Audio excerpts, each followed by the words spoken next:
Beləliklə yeni cərimələr siyasi. Bu təklifə görə hamı cərimə olunacaq.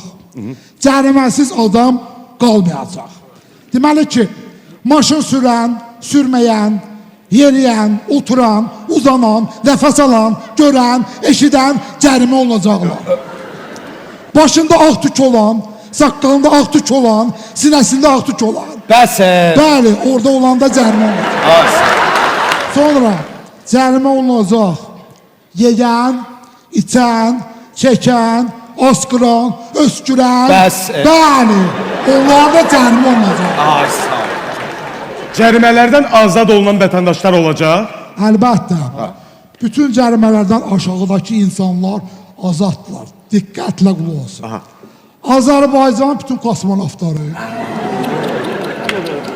dünya çempionu olmuş bütün futbolçularımız, Baradino döyüşünün veteranları və kardinal Reşeliye'nin qvardiyasının hərbi qulluğunda olan bütün Azərbaycanlılar. Sonra heyvan saxlayan insanlar da cərimə olunacaqlar. Qoyun saxlayanlar cərimə, İrək saxlayanlar cərimə, pişik saxlayanlarsa cərimə. Bəs it saxlayanlar nə ödəyəcək? Onlarsa ştraf ödəyəcəklər. Onda hamı qaydalara riayət eləyəcək, heç kim cərimə ödəməyəcək. Siz heç də narahat olmayın.